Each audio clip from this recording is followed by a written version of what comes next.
নমস্কার। রাজ্য রাজনীতি, দেশ বিদেশ, আবহাওয়া, খেলাধুলা ইত্যাদি গুরুত্বপূর্ণ খবর নিয়ে হাজির আমরা। আজ 15ই মার্চ, রবিবার। প্রথমেই দেখে নেব আজকের তাজা শিরোনাম।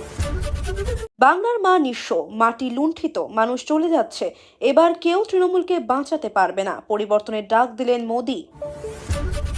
গিরিশ পার্কে বিজেপি তৃণমূলের মধ্যে পাথর ছোড়াছুড়ি, বউবাজার থানার ওসি সহ জখম অনেকে, মন্ত্রী শশী পাঁজার বাড়িতেও হামলা। বিজেপির উপরে মহিষাসুর মর্দিনীর আশীর্বাদ, চুনচুনকে হিসাব দেওয়া হবে, হুঙ্কার মোদির। ইরান যে সমঝোতা চাইছে তাতে আমি কোনোভাবেই রাজি হব না, যুদ্ধবিরতি নিয়ে তেহরানের শর্ত ওড়ালেন ট্রাম্প। সাংবিধানিক পদে বসে আপনার মুখে এমন হুমকি মানায় না, এসআইআর বিরোধিতা করায় নাম না করে মমতাকে নিশানা মোদির। নিষ্ঠার সঙ্গে 5 বছর বিরোধী দলনেতার দায়িত্ব পালন করেছি, এবার ব্রিগেডের মঞ্চ থেকে বড় দাবি শুভেন্দুর। যে কোনো পাত্রে পেট্রোল ডিজেল চাইলে বিক্রি করা যাবে না, পাম্প মালিকদের সতর্ক করে পেট্রোলিয়াম মন্ত্রকের নির্দেশিকা। অস্ত্র ছেড়ে বৈধ রাজনৈতিক পথে আসুন মাওবাদীরা, এমনটাই চাইছেন সম্প্রতি আত্মসমর্পণ করা শীর্ষ নেতা দেবজি। শুধু হিন্দুত্ব নয়, বাঙালি আনার জোর বিজেপির, শ্রমিক জামানায় মোদির ব্রিগেড মঞ্চে দক্ষিণেশ্বর, থিম পুজো খোঁচা দিল তৃণমূল। ব্রিগেড থেকে বড় ঘোষণা, 18,860 কোটি টাকার প্রকল্পের উদ্বোধন ও শিলান্যাস। কি বললেন মোদি? খার্গ দ্বীপে মার্কিন হানার বদলা, হুঁশিয়ারির কয়েক ঘন্টার মধ্যে সংযুক্ত আরব আমির শাহীর তৈল ভাণ্ডারে হামলা ইরানের। ভারতের প্রসঙ্গ তুলে তেল নিয়ে আমেরিকাকে কটাক্ষ ইরানের বিদেশ মন্ত্রীর, দাবি ট্রাম্প ভিক্ষা চাইছেন, বার্তা ইউরোপকেও। আগে বলতো দিল্লি, এখন বলে মুর্শিদাবাদ চলো, ব্রিগেডের মঞ্চে প্রথমে সিপিএমকে আক্রমণ শ্রমিকের। 6 মাস পর মুক্ত সোনাম ওয়াংচুক, লাদাখের পরিবেশ কর্মীকে আটকের সিদ্ধান্ত বাতিল করল কেন্দ্র সরকার। বিজেপি আসছে, দেওয়াল লিখন স্পষ্ট হয়ে গিয়েছে, ব্রিগেডে মোদির উপস্থিতিতে এক সুরে বললেন শ্রমিক শুভেন্দু। হাত পা ভেঙেছে, এবার অন্য কিছু ভাঙবে, আইসিইউ থেকে বক্তৃতা দেবেন, মমতাকে তীব্র কটাক্ষ মিঠুনের। হরমুজ পেরিয়ে এলো ভারতের শিবালিক নন্দা দেবী, কত টন এলপিজি রয়েছে ওই জাহাজে, অপেক্ষায় আরো কত। রাষ্ট্রপতির সঙ্গে বিতর্ক অব্যাহত, দ্রৌপদী মুর্মুর প্রাতরাশের আমন্ত্রণ ফিরিয়ে দিল তৃণমূল, জানালো কারণও। সোমে 5 জেলায় ঘন্টায় 70 কিমি বেগে কালবৈশাখী, বৃষ্টি চলবে বাংলা জুড়ে, কবে কমবে? 2 পুলিশের মধ্যে বচসা, হাতাহাতি থেকে এসআইকে সোজা গুলি, দার্জিলিংয়ের রক্তারক্তি কাণ্ড, গ্রেফতার অভিযুক্ত এএসআই। চলো, তোমার জন্য একটা চমক আছে, বোনকে কুপিয়ে খুনের পর মাকে এনে দেখালেন ইঞ্জিনিয়ার পুত্র, কোপালেন তাঁকেও। প্রেমিকা কেন কথা বলা বন্ধ করেছেন, রাগ মেটাতে বন্দে ভারতে পাথর ছুঁড়ে গ্রেফতার যুবক। উপপ্রধানের ঘরে বাইরে ক্যামেরা বসালেন পুরপ্রধান, গোষ্ঠীদ্বন্দ্বের গুঞ্জন খড়দহে। বাড়ি থেকে বার হবেন না, ডিজিটাল গ্রেফতারির ভয় দেখিয়ে ব্যবসায়ীর থেকে লক্ষ লক্ষ টাকা আদায়, কাটোয়ায় ধৃত এক। আইপিএলের আকর্ষণে পিএসএল ত্যাগ, জিম্বাবুয়ের পেসারের ডিগবাজিতে আইনি পদক্ষেপের হুঁশিয়ারি পিসিবির।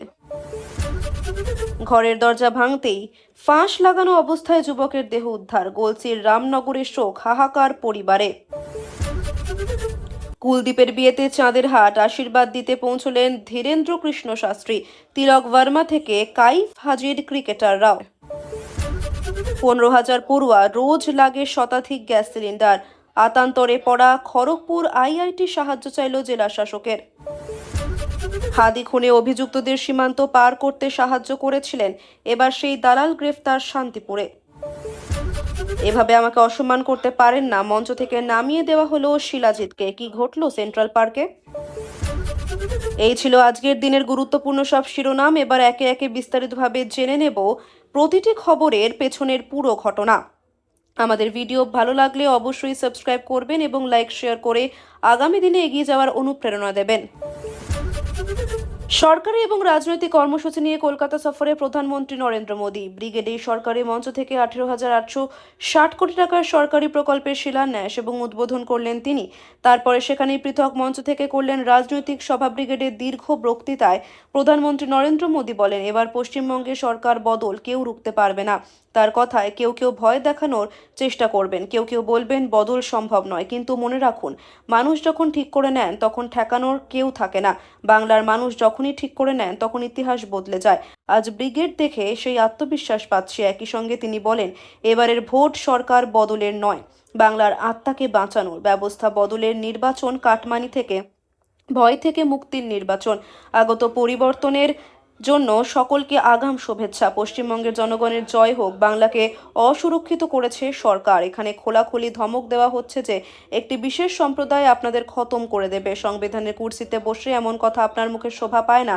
ধমকানোই তৃণমূলের রাজনীতি। বাংলায় ভয়ের মহল বানিয়ে দেওয়া হচ্ছে। দুনিয়া তা দেখা প্রয়োজন। এরা বলে তৃণমূলকে যে ভোট দেয় না সেই বাঙালি নয়। আমি তৃণমূলকে মনে করাচ্ছি, ওদের গুন্ডামির দিন এবার শেষ হওয়ার মুখে। তৃণমূল সরকারে যাওয়ার কাউন্টডাউন শুরু হয়ে গিয়েছে। বিজেপি সরকার তৈরি হওয়ার পরে সকলের উন্নয়ন হবে একদিকে, অন্যদিকে সবকিছুর হিসাব হবে। তৃণমূলের গুন্ডারা যারা আপনাদের ভয় দেখায় তাদের খারাপ দিন আসছে। আইনের শাসন হবে, অপরাধীদের একটাই জায়গা, জেল, জেল। সন্দেশখালীর সেই ছবি, আরজিকর কাণ্ড মানুষ ভোলেনি। বামেদের হটিয়ে অনেক আশায় তৃণমূলকে এনেছিলেন এখানকার মানুষ, কিন্তু গুন্ডা মাফিয়াদের নিদেরে দলে টেনে নিয়েছে। অপরাধীদের ছেড়ে দেওয়া হয়েছে। ওরা কলেজেও দুষ্কর্ম হচ্ছে, তৃণমূল কার্যালয়ে যৌন হেনস্থার ঘটনা ঘটছে। কোনো না কোনো অপরাধে যুক্ত থাকেন তৃণমূলের কেউ না কেউ। অপরাধীদের বাঁচানোর পূর্ণ চেষ্টা করা হয় এখানে। সন্দেশখালীর সেই ছবি, আরজিকর কাণ্ড মানুষ ভোলেনি। তৃণমূল কিভাবে প্রকাশ্যে অপরাধীদের সঙ্গে থাকে সকলেই দেখেছে। মেয়েদের বলতে হয় বাড়ি ফিরে এসো সন্ধ্যা নামার আগে। বিজেপি ক্ষমতা এলে এই পরিস্থিতি বদলে যাবে, এটাই মোদির গ্যারেন্টি। এবার তৃণমূলকে কেউ বাঁচাতে পারবে না। নতুন বাংলা গড়ার ডাক দিয়ে মোদি তৃণমূলের মা মাটি মানুষ স্লোগানকে কটাক্ষ করে বলেন, বাংলার মা নিঃস্ব, মাটি লুণ্ঠিত, মানুষ চলে যাচ্ছে। ইরান যে শর্তে যুদ্ধবিরতি চাইছে তাতে রাজি নন আমেরিকার প্রেসিডেন্ট ডোনাল্ড ট্রাম্প। মার্কিন প্রেসিডেন্টের দাবি, তিনি ইরানের সঙ্গে এমন কোনো সমঝোতা করবেন না, বরং 2 সপ্তাহের বেশি সময় ধরে চলা এই সংঘর্ষে ইরান সম্পূর্ণভাবে পরাজিত হয়েছে বলেই মনে করছেন ট্রাম্প। সমাজ মাধ্যম ট্রুথ সোশ্যালে ট্রাম্প লেখেন, ইরানের বিরুদ্ধে আমেরিকার সামরিক বাহিনী দুর্দান্ত সাফল্য পেয়েছে। ইরান এখন সম্পূর্ণভাবে পরাজিত এবং ওরা সমঝোতা করতে চাইছে, তবে ওরা যে সমঝোতার কথা বলছে তা আমি মেনে নেব না। ইরানের বিরুদ্ধে এই সংঘর্ষ আর কতদিন চলবে তা নিয়ে মার্কিন প্রেসিডেন্ট সম্প্রতি বিভিন্ন ধরনের মন্তব্য করেছেন। সংঘর্ষ শুরুর পর প্রাথমিক পর্বে তিনি দাবি করেন অন্তত 4 সপ্তাহ এই সংঘর্ষ চলবে। পরে আবার তিনি আভাস দেন ইরানের বিরুদ্ধে মার্কিন সেনার অভিযান আর বেশি দিন চালাতে চান না তিনি। এরই মধ্যে শনিবার 3য় সপ্তাহে পড়ল আমেরিকা ইরান যুদ্ধ পরিস্থিতি। আর কতদিন এই সংঘর্ষ চলবে তা নিয়ে উদ্বেগ প্রকাশ করেছেন অনেকেই। শুক্রবার রাতে CNN-কে ট্রাম্প বলেন, যখন তিনি ভিতর থেকে অনুভব করবেন তখনই এই সংঘর্ষ থামাবেন। এরপরে শনিবার সকালে ইরানের খার্ক দ্বীপে হামলা চালায় মার্কিন বাহিনীর। রিপোর্ট অনুযায়ী খার্ক দ্বীপে অন্তত 15টি বিস্ফোরণের শব্দ শোনা গিয়েছে, তবে মার্কিন হামলায় কোনো তৈল ভাণ্ডারের ক্ষতি হয়নি। সেনা ঘাঁটি, প্রতিরক্ষা ব্যবস্থাকে নিশানা করে হামলা চালানো হয়েছে। নিশানা করা হয়েছে জোশেন সমুদ্র বন্দরকেও। ওই হামলাকে পশ্চিম এশিয়ার ইতিহাসে সবচেয়ে জোরালো হামলা বলে দাবি করেছেন মার্কিন প্রেসিডেন্ট। পশ্চিম এশিয়ায় এই সংঘর্ষ থামানোর জন্য কয়েকদিন আগেই 3 দফা শর্ত শুনিয়ে রেখেছিল ইরান। তেহরানের দাবি ছিল ইরানকে তার ন্যায্য অধিকার থেকে বঞ্চিত করা যাবে না। ইরানের যে ক্ষতি হয়েছে তার জন্য ক্ষতিপূরণ দিতে হবে। একই সঙ্গে তেহরানের দাবি, আমেরিকা এবং ইসরায়েলকে একটি নিশ্চিত করতে হবে যে তারা আগামী দিনে ইরানে আর আক্রমণ করবেন না। এই 3 শর্তের কথাই মূলত বলেছিল ইরান। তবে ট্রাম্প কোন সমঝোতার প্রস্তাব নাকচ করার কথা বলতে চাইছেন তা তার পোস্টে স্পষ্ট নয়। ইরানের বিদেশমন্ত্রী আব্বাস আরাঘচি ইতিমধ্যে জানিয়ে দিয়েছেন আমেরিকার সঙ্গে আলোচনার পথে আর যেতে চাইছেন না তারা। আরাঘচি জানান, অতীতে আমেরিকার সঙ্গে আলোচনার টেবিলে বসে খুব তিক্ত অভিজ্ঞতা হয়েছে ইরানের, তাই এখন আমেরিকার সঙ্গে আর আলোচনায় বসার ভাবনা চিন্তা করছেন না তারা। কলকাতার ব্রিগেড প্যারেড গ্রাউন্ডে বিজেপির সমাবেশে মঞ্চে উঠে মুখ্যমন্ত্রী মমতা বন্দ্যোপাধ্যায়কে কড়া ভাষায় আক্রমণ করলেন অভিনেতা তথা বিজেপি নেতা মিঠুন চক্রবর্তী। বক্তব্যের শুরুতেই হাসতে হাসতে তিনি বলেন, রাজ্যের প্রধান দাবি করেছেন বিজেপি নাকি 500 টাকা দিয়ে লোক এনেছে, অথচ তার মতে 1500 টাকা দিয়েও নাকি মানুষ জড়ো হয় না। সেই মন্তব্যের পাল্টা দিয়ে নিজের বক্তব্য শুরু করেন মিঠুন। মঞ্চ থেকে মিঠুন বলেন, মুখ্যমন্ত্রী নাকি বিজেপিকে গলায় দড়ি দিয়ে মরতে বলেছেন। তার জবাব দিতে গিয়ে তিনি কটাক্ষ করে বলেন, তাহলে সবাই রেল লাইনে মাথা দিক। পরপর এই ধরনের মন্তব্য নিয়ে তিনি মুখ্যমন্ত্রীকে আক্রমণ করেন। পাশাপাশি রাজ্যের আইনশৃঙ্খলা পরিস্থিতি নিয়েও প্রশ্ন তোলেন তিনি। বাড়ি থেকে বার হবেন না, ডিজিটাল গ্রেফতারির ভয় দেখিয়ে ব্যবসায়ীর থেকে লক্ষ লক্ষ টাকা আদায়। কাটোয়ায় ধৃত এক ডিজিটাল গ্রেফতারির ভয় দেখিয়ে দফায় দফায় মোট 18 লক্ষ টাকা হাতিয়ে নেওয়ার অভিযোগ উঠল, যদিও শেষ রক্ষা হলো না। শুক্রবার রাতে পুরুলিয়া সাইবার অপরাধ থানার তদন্তকারী দল পূর্ব বর্ধমানের কাটোয়া থানার অন্তর্গত ঘোষহাট এলাকায় হানা দিয়ে গ্রেফতার করলো ওই চক্রের অন্যতম পাণ্ডাকে। পুলিশ জানিয়েছে, ধৃত ব্যক্তির নাম বিমল কুমার পাটোয়ারি। ধৃতকে শনিবার পুরুলিয়া জেলা আদালতে হাজির করিয়ে তাকে 5 দিনের জন্য নিজেদের হেফাজতে নিয়েছে পুলিশ। পাশাপাশি ধৃতকে জিজ্ঞাসাবাদ করে এই চক্রে আর কেউ জড়িত রয়েছে কিনা তা জানার চেষ্টা চালাচ্ছে পুলিশ। পুলিশ সূত্রে জানা গিয়েছে, পুরুলিয়ার বলরামপুর থানা এলাকার ছোট ব্যবসায়ী অমল কুমার পালের মোবাইলে 9 ফেব্রুয়ারি দুপুরে একটি অচেনা মোবাইল নম্বর থেকে ফোন আসে। টেলিফোনে নিজেকে পুলিশ পরিচয় দিয়ে কথা বলেন এক ব্যক্তি। তিনি জানান, অমলের আধার নম্বর ব্যবহার করে কয়েকজন কয়েকটি ব্যাংক অ্যাকাউন্ট খুলে বিপুল অঙ্কের টাকা বেআইনিভাবে লেনদেন করেছে। সেই কথা শুনে বিভ্রান্ত হয়ে পড়েন অমল। অভিযোগ, ওই দিনই অন্য একটি নম্বর থেকে ভিডিও কল করা হয় অমলকে। ভিডিও কলের অপর প্রান্তে থাকা পুলিশের পোশাক পরা এক ব্যক্তি নিজেকে মুম্বাই পুলিশের অপরাধ দমন শাখার আধিকারিক বলে পরিচয় দেন। তাকে গ্রেফতার করার জানান। বাড়ি থেকে ওই ব্যবসায়ীকে বার হতে নিষেধ করা হয়। বিষয়টি অন্যদের জানালে বিপদ আরও বাড়বে বলেও জানানো হয়। প্রতারকদের কথা মতো তাদের ব্যাংক অ্যাকাউন্টে 16 ফেব্রুয়ারি অমল 12,80,200 টাকা পাঠিয়ে দেন। হাতে নাতে গ্রেফতারি এড়াতে আদালতের সিকিউরিটি ডিপোজিট বাবদ আরও 5 লক্ষ টাকা ওই ব্যবসায়ীর কাছে দাবি করা হয় বলে অভিযোগ। তাও পাঠিয়ে দেন। পরিবারেরই এক সদস্যের পরামর্শে তড়িঘড়ি তিনি থানায় হাজির হয়ে লিখিত অভিযোগ দায়ের করেন। তদন্তে নামে পুরুলিয়া সাইবার ক্রাইম থানার পুলিশ। প্রতারকদের যে ব্যাংক অ্যাকাউন্টগুলিতে টাকা পাঠানো হয়েছিল তার সূত্র ধরে পুলিশ বিমলের সন্ধান পায়। প্রাথমিক তদন্তে পুলিশের অনুমান, এই ঘটনার সঙ্গে জড়িত রয়েছে আরও বড় কোনো চক্র। ধৃতকে জিজ্ঞাসাবাদ করে এই চক্রের অন্যান্যদের খোঁজ পাওয়ার চেষ্টা চালাচ্ছে পুলিশ। চলো, তোমার জন্য একটা চমক আছে। বোনকে কুপিয়ে খুনের পর মাকে এনে দেখালেন ইঞ্জিনিয়ার পুত্র। মাকে বলেছিলেন, চলো, তোমার জন্য একটা চমক অপেক্ষা করছে। বাড়ি থেকে মাকে গাড়িতে করে গুরুগ্রামের ভাড়া বাড়িতে নিয়ে এসেছিলেন ইঞ্জিনিয়ার যুবক। বাড়িতে ঢুকেই আঁতকে উঠেছিলেন মহিলা। দেখেন তার কন্যা রক্তাক্ত অবস্থায় পড়ে রয়েছেন। তখন ইঞ্জিনিয়ার তার বোনকে দেখিয়ে মাকে বলেন, তোমার জন্য এটাই চমক। মহিলা চিৎকার করে উঠতেই তাকেও ছুরি দিয়ে কোপানো হয় বলে অভিযোগ। ভয়ঙ্কর এই ঘটনাটি ঘটেছে হরিয়ানার গুরুগ্রামে। অভিযুক্তের নাম হার্দিক। তিনি উত্তরপ্রদেশের মোরাদাবাদের বাসিন্দা, তবে কর্মসূত্রে গুরুগ্রামে থাকতেন। তার বোন হিমাংশিকাও গুরুগ্রামে চাকরি করতেন, ফলে দাদার সঙ্গেই একটি বাড়ি ভাড়া নিয়ে থাকতেন। পুলিশ সূত্রে খবর, সম্প্রতি চাকরি ছেড়ে দেন হার্দিক। বেশিরভাগ সময় ব্যয় করতেন সমাজ মাধ্যমে। পরিবার সূত্রে খবর, গত কয়েক মাস ধরেই হার্দিকের আচরণ অস্বাভাবিকভাবে বদলে যায়।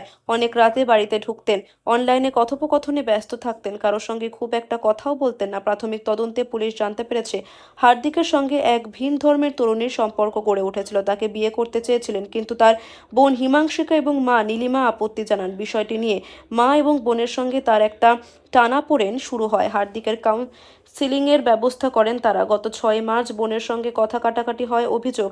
তারপরই রাগের বশে একটি ছুরি নিয়ে হিমাংশিকার উপর হামলা চালান তিনি। ছুরি দিয়ে 84 বার আঘাত করেন। ঘটনাস্থলে মৃত্যু হয় হিমাংশিকার। তারপর গাড়ি নিয়ে হার্দিক মোরাদাবাদে নিজেদের বাড়িতে যান। মাকে জানান তার জন্য একটি চমক আছে। গুরুগ্রামের ভাড়া বাড়িতে সেই চমক অপেক্ষা করছে। পুত্রের সঙ্গে গুরুগ্রামের ভাড়া বাড়িতে নীলিমা পৌঁছে দেখেন হিমাংশিকা নিথর হয়ে পড়ে রয়েছেন। রক্তে ভেসে যাচ্ছে ঘর। চিৎকার করে পড়শিদের ডাকার চেষ্টা করলে তাকেও কোপান হার্দিক। তারপর পালিয়ে যান। নীলিমাকে স্থানীয়রা উদ্ধার করে হাসপাতালে ভর্তি করেন। এই ঘটনার 24 ঘন্টার মধ্যে হার্দিককে গ্রেফতার করে পুলিশ। গিরিশ পার্কে বিজেপি তৃণমূলের মধ্যে পাথর ছোড়াছুড়ি। বউবাজার থানার ওসি সহ জখম অনেকে। মন্ত্রী শশী পাজার বাড়িতেও হামলা। গিরিশ পার্কে রাজ্যের মন্ত্রী শশী পাজার বাড়ি লক্ষ্য করে পাথর ছোড়ার অভিযোগ উঠল। তৃণমূল কর্মীদের দাবি, ব্রিগেডে প্রধানমন্ত্রী নরেন্দ্র মোদীর সভায় যাওয়ার সময় বিজেপি কর্মীরা এসব করেছেন। মন্ত্রীর অভিযোগ, তিনিও আক্রান্ত হয়েছেন। বিজেপির পাল্টা অভিযোগ, গিরিশ পার্ক দিয়ে যাওয়ার সময় তাদের নেতা কর্মীদের বাস লক্ষ্য করে ইট ছোড়ে তৃণমূল। পুলিশ নিষ্ক্রিয় ছিল বলেও তাদের অভিযোগ। এই ঘটনায় আহত হয়েছেন বউবাজার থানার ওসি বাপ্পাদিত্য নস্কর। বিজেপি জানিয়েছে, দলের উত্তর কলকাতা জেলার সভাপতি তমঘ্ন ঘোষ সহ বেশ কয়েকজন কর্মী আহত হয়েছেন। তমঘ্নকে হাসপাতালে নিয়ে যাওয়া হয়েছে। ব্রিগেডে প্রধানমন্ত্রী নরেন্দ্র মোদীর মুখে উঠে এসেছে কর্মীদের আক্রান্ত হওয়ার প্রসঙ্গ। গিরিশ পার্কে মোতায়েন করা হয়েছে পুলিশ বাহিনী। ঘটনাস্থলে যান কলকাতা পুলিশের ডিসি ইন্দিরা মুখোপাধ্যায়। শনিবার দুপুরে ব্রিগেডের সভা ছিল মোদির। গিরিশ পার্কে তৃণমূল কর্মীদের একাংশ জানিয়েছেন, সেই সভায় যোগ দিতে যাওয়ার সময় একদল বিজেপি কর্মী শশীর বাড়ি লক্ষ্য করে পাথর ছোড়েন। শশী বলেন, বিজেপির গুন্ডারা এসব করেছে। আজ যে বাসগুলি ব্রিগেডে যাচ্ছে সেগুলিতে রয়েছে ইট, কাচের বোতল, বোমা। বহিরাগত গুন্ডাদের নিয়ে তারা ব্রিগেডে যাচ্ছেন। গিরিশ পার্ক মেন রোডে আমার বাড়িতে হামলা করেছে। কিভাবে ঘটনার সূত্রপাত শশী জানিয়েছেন, গিরিশ পার্কে তার বাড়ির আশেপাশে বয়কট বিজেপি লেখা পোস্টার, ফ্লেক্স ছিল। বিজেপি কর্মীরা সেখান দিয়ে যাওয়ার সময় বাস থেকে নেমে এসে যেসব পোস্টার ছিঁড়ে দেন, তারপরে বাসে উঠে যান। এরপরে আবার তৃণমূল কর্মীরা সেই পোস্টার লাগাতে গেলে বাস থেকে নেমে এসে বিজেপি কর্মীরা মারধর শুরু করেন বলে অভিযোগ। শশী জানান, সেই সময় তার বাড়ি লক্ষ্য করেও ঢিল ছোড়া হয়, জানলার কাঁচ ভেঙে দেওয়া হয়। শশীর কথায়, এরা খুনও করতে পারে, এরা গুন্ডা, গণতন্ত্রের খুন করা হয়েছে, ওদের দুঃসাহস দেখুন। পরে সাংবাদিক বৈঠক করে রাজ্যের মন্ত্রী ব্রাত্য বসু বলেন, প্রধানমন্ত্রী আজ বলেন পরিবর্তন হবে, প্রতিটা হিসাব বুঝে বুঝে নেওয়া হবে। এই হুমকি যে তিনি দিলেন তার হাতে গরম নিদর্শন গিরিশ পার্কের রাস্তার উপর দেখলাম। আমার সহকর্মীর বাড়িতে ভাঙচুর চালানো হয়। প্রধানমন্ত্রী আশায় কর্মীরা এতটা উত্তেজিত হয়েছেন যে যখন তারা জানতে পারেন গিরিশ পার্কে ওটা মন্ত্রীর বাড়ি, তখন বাড়ি লক্ষ্য করে ঢিল ছোড়েন। বর্বরের মতো বাড়ি আক্রমণ করা হয়। ব্রাত্য বলেন, স্বাধীনতার পর গুজরাতে এক সাংসদ খুন হন, কিন্তু তাছাড়া কোনো মন্ত্রীর বাড়ি এভাবে আক্রমণ করা হচ্ছে বলে পাক নজির খুঁজে পায়নি। ইরানের গুরুত্বপূর্ণ দ্বীপ খার্গেতে হামলা চালানোর কয়েক ঘন্টার মধ্যে সংযুক্ত আরব আমিরশাহীর বন্দর শহরে পাল্টা হামলা চালালো ইরান। সূত্রের খবর, উপকূলীয় শহর ফুজেইরার তৈল ভান্ডার লক্ষ্য করে ড্রোন হামলা চালিয়েছে তারা। স্থানীয় সংবাদ মাধ্যমের প্রতিবেদন অনুযায়ী তেল রফতানিতে এই বন্দর শহর অত্যন্ত গুরুত্বপূর্ণ ভূমিকা পালন করে। এবার সেই শহরেও বন্দর এবং তৈল ভান্ডার লক্ষ্য করে ইরান হামলা চালিয়েছে বলে দাবি প্রত্যক্ষদর্শীরা দাবি করেছেন। একের পর এক ড্রোন বন্দর শহরের উপরে বিস্ফোরণ ঘটায়। তৈল ভান্ডার থেকে আগুন এবং ধোঁয়ার কুণ্ডলী উঠতে দেখা গিয়েছে। তবে আমির শাহী প্রশাসনের তরফে হামলার কথা স্বীকার করা হয়নি। শুধু দাবি করা হয়েছে একটি দুর্ঘটনার কারণে তৈল ভান্ডারে আগুন লেগেছে। তবে কোন তৈল ভান্ডারে আগুন লেগেছে তা স্পষ্ট করে উল্লেখ করা হয়নি। আমির শাহীর প্রতিরক্ষা মন্ত্রকের তরফে শনিবার দাবি করা হয়েছে, তাদের আকাশ প্রতিরক্ষা ব্যবস্থা খুবই দক্ষতার সঙ্গে ইরানের হামলার মোকাবিলা করছে, ধ্বংস করছে ড্রোন এবং ক্ষেপণাস্ত্র। প্রসঙ্গত, শনিবার সকালে ইরানের খার্গ দ্বীপ লক্ষ্য করে একের পর এক বোমা বর্ষণ করে আমেরিকা। মার্কিন সেন্ট্রাল কমান্ডের দাবি, খার্গে দ্বীপের 90টি জায়গাকে নিশানা বানানো হয়েছে। ভিডিও ফুটেজও প্রকাশ করা হয় আমেরিকার তরফে, যদিও সেই ভিডিওর সত্যতা যাচাই করেনি আনন্দবাজার.com। শনিবার সকালে ট্রুথ সোশ্যালে মার্কিন প্রেসিডেন্ট ডোনাল্ড ট্রাম্প ঘোষণা করেন, খার্গে দ্বীপে ইরানের সামরিক ঘাঁটিগুলিকে পুরোপুরি নিশ্চিহ্ন করে দেওয়া হয়েছে। শুধু তাই নয়, ওই হামলাকে পশ্চিম এশিয়ার ইতিহাসে সবচেয়ে জোরালো হামলা বলে দাবি করেন মার্কিন প্রেসিডেন্ট। প্রসঙ্গত, ইরানের উপকূল থেকে 26 কিলোমিটার দূরে রয়েছে এই দ্বীপটি। হরমুজ প্রণালী থেকে 483 কিলোমিটার উত্তর পশ্চিমে ইরানের 90% তেল রফতানি হয় এই খার্গ দ্বীপ থেকে। ফলে বিশ্ববাজারে অপরিশোধিত তেল পৌঁছতে ইরানের এই দ্বীপ অত্যন্ত গুরুত্বপূর্ণ ভূমিকা নেয়। খার্গ দ্বীপে হামলার পরপরই ইরান হুঁশিয়ারি দেয়, আমেরিকাকে তেল দিয়ে সাহায্য করলে পশ্চিম এশিয়ার দেশগুলির তৈল ভান্ডারেও হামলা চালানো হবে, মাটিতে মিশিয়ে দেওয়া হবে সেগুলি। সেই হুঁশিয়ারির কয়েক ঘন্টার মধ্যেই সংযুক্ত আরব আমিরশাহীতে হামলা চালালো ইরান। খালি বা অনুপযুক্ত পাত্রে পেট্রোল ডিজেল সংরক্ষণ করা যাবে না। শুধু তাই নয়, যে কোনো পাত্রে পেট্রোল ডিজেল বিক্রি করা যাবে না। দেশে জ্বালানি উদ্বেগের মধ্যে আবার বার্তা দিল নরেন্দ্র মোদীর সরকার। দেশবাসীর উদ্দেশ্যে কেন্দ্রীয় পেট্রোলিয়াম মন্ত্রকের বার্তা, দেশের পেট্রোল পাম্পগুলিতে পর্যাপ্ত পরিমাণে জ্বালানি রয়েছে। তাড়াহুড়ো করে পেট্রোল বা ডিজেলের মতো নিরাপদ নয় এমন জিনিস অনুপযুক্তভাবে সংরক্ষণ করা ঠিক নয়। পশ্চিম এশিয়ায় সংঘাতের আঁচ এসে পড়েছে ভারতেও। আমেরিকা এবং ইসরায়েলের বাহিনীর বিরুদ্ধে প্রত্যাঘাত হানতে পশ্চিম এশিয়ার সবচেয়ে গুরুত্বপূর্ণ বাণিজ্য পথ হরমুজ প্রণালী বন্ধ করে রেখেছে ইরান। কিছু কিছু জাহাজে ছাড় দিলেও অধিকাংশ পণ্যবাহী জাহাজ ওই এলাকায় আটকে রয়েছে। ফলে পশ্চিম এশিয়া থেকে জ্বালানির যোগান থমকে গিয়েছে। উৎকণ্ঠা ছড়িয়ে পড়েছে ভারতেও। যদিও ভারত সরকার বারবার জানাচ্ছে অযথা আতঙ্কিত হওয়ার কিছু নেই, দেশে পর্যাপ্ত জ্বালানির মজুদ রয়েছে। এলপিজি সিলিন্ডারের দাম কিছুটা বেড়ে যাওয়ায় দেশবাসী সংকটের আশঙ্কায় ভুগতে শুরু করেন। তারপর থেকেই দেশের বিভিন্ন প্রান্তে পেট্রোল পাম্পগুলিতে গাড়ির লম্বা লাইন পড়তে শুরু করেছে। ক্রেতাদের একাংশ বোতল বা অন্য কোনো পাত্রে পেট্রোল ডিজেল সংরক্ষণ করে রাখতে শুরু করেছেন। সেই বিষয়ে উল্লেখ করে সতর্ক করল পেট্রোলিয়াম মন্ত্রক।